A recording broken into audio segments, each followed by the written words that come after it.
রাজধানীর বিমানবন্দর এলাকায় ডিএল ফিলিং স্টেশনের ১,২১,৭৫,০০০ টাকা ডাকাতির ঘটনায় জড়িত ৫ জনকে গ্রেফতার করেছে ঢাকা গোয়েন্দা পুলিশ। র্যাব লেখা কটি ও পিস্তলগুলি সহ বিভিন্ন সরঞ্জাম জব্দ করা হয়েছে। তবে ঘটনার মূল হোতারা এখনও ধরাছোঁয়ার বাইরে। নাইমুর রহমানের প্রতিবেদন।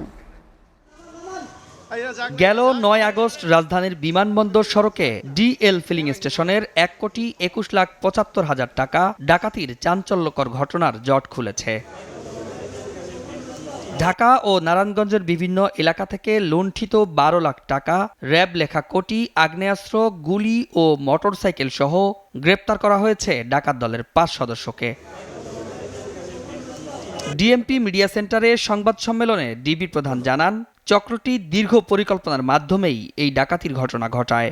এর আগেও তারা এমন বড় ধরনের ডাকাতির ঘটনা ঘটিয়েছে। আমরা যে সাগর বাড়িকে গ্রেপ্তার করেছি, আপনাকে বললাম যে তার বিরুদ্ধে ১৩টি মামলা রয়েছে এবং অন্যান্য যে আসামি আছে তাদের বিরুদ্ধেও একাধিক মামলা রয়েছে। গ্রেপ্তারকৃতদের বিরুদ্ধে একাধিক মামলা রয়েছে। বাকি টাকা উদ্ধারের অভিযান চলছে। তথ্য উদ্ঘাটন করেছি, ঘটনার সঙ্গে জড়িত আরও প্রায় ৬-৭ জন আছে এবং আরও কিছু টাকা উদ্ধার করতে বাকি আছে।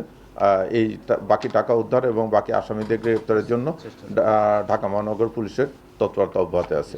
ঘটনার মূল হোতারা এখনও ধরাছোঁয়ার বাইরে বলেও জানান ডিএমপির অতিরিক্ত পুলিশ কমিশনার।